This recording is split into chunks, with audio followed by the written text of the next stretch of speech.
Ça signifie qu'Israël a décidé de changer de sa stratégie. La zone tampon au sud Liban ne suffit plus pour Israël et en franchissant le Litani, eh bien, l'armée pousse ses opérations plus au nord dans des secteurs que le Hezbollah considéré jusqu'ici comme protégés.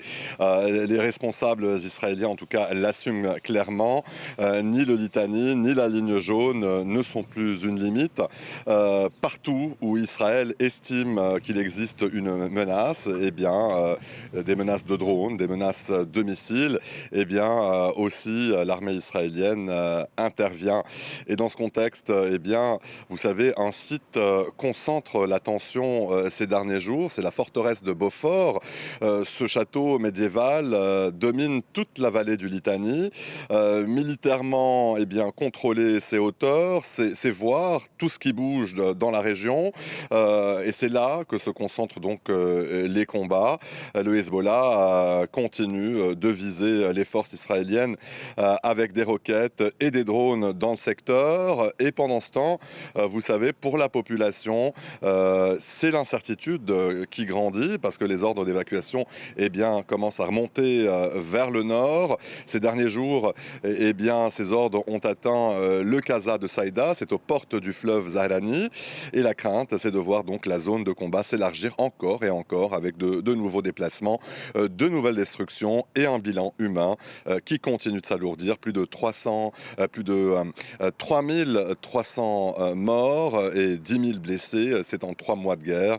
Et cette pression, je le disais, sur la forteresse de Beaufort, parce que j'aimerais bien le mentionner, c'est important. Vous savez, ce site, c'est aussi un monument historique majeur. C'est un château des croisades et les autorités libanaises s'inquiètent parce que les bombardements touchent ses abords. Des dégâts irréversibles pourraient être enregistrés sur un monument qui a traversé plus de 9 siècles. Serge, parallèlement à la situation sur le terrain, des militaires libanais et israéliens se sont retrouvés à Washington. Aucun détail sur ce qu'ils se sont dit, le communiqué faisant état de discussions constructives. Qu'est-ce qu'il fallait comprendre ? Vous savez, quand Washington parle de discussion constructive, ça ne veut pas dire qu'un accord est proche. Ça veut dire que les deux délégations ont accepté de continuer à se parler malgré les divergences qui restent très importantes, parce qu'au fond, les positions sont encore très éloignées. Le Liban veut un cessez-le-feu et un retrait israélien total du Sud-Liban. Israël, de son côté, veut d'abord le désarmement du Hezbollah et un mécanisme de sécurité renforcé pour le Sud-Liban.